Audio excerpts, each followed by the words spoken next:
see in this rather curious collection of objects before you is a great example of how I work. I love doing research on my subjects, and as you can see, I really like ravens, and I'm not the only one. A lot of people like ravens, and there's many good reasons for that. Throughout the centuries, folklore has included ravens in North America, Asia, and Europe as either messengers of death or messages from loved ones passed on, or also messages of good luck. So you can interpret it however you want. But for me, all that aside, I'm fascinated with the fact that these birds are as smart as a chimpanzee and a dolphin, and they can imitate human speech much like many parrots do. So very fascinating. Now the raven bronze that you see in the front is a bronze I created a couple of years ago. It's been very popular. And I think it's in part because not only it's a raven, but it's a raven looking into a mirror, and he's actually smart enough to know that that's him that he's looking at. So very interesting. Then you have some other tools that I have used. These are miniature versions of raven's claws that I use just for reference purposes. Painters could use these too. You know, you could post things certain ways and draw it and decide how you want to position a raven's foot.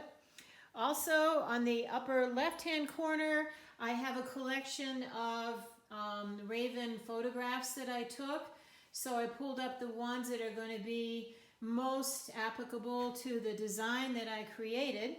And the design that I created, I'm going to give you a little bit of a closer look, is this. I envision a raven with the moon in the background on the branches. The tail coming down here at the bottom off of the square is purposeful as an interesting design element. And I'm probably going to take some of these branches and have them sticking out a little bit too.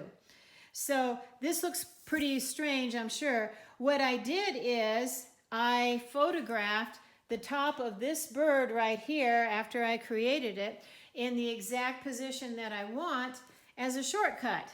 Because as with any business, time is money. And we artists especially know that, especially if you got a backlog of commissions and you're trying to keep up with them. So I just photographed the back of the raven, added the rest of the design elements in pencil, and then I'm going to be transferring that to this. It's just a piece of masonite.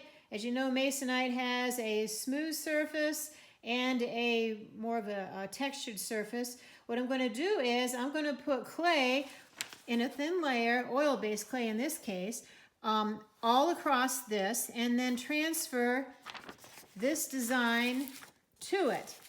Now, with the help of time-lapse videography, you're going to see how I do that bit by bit, and then after it's all done, we'll talk some more.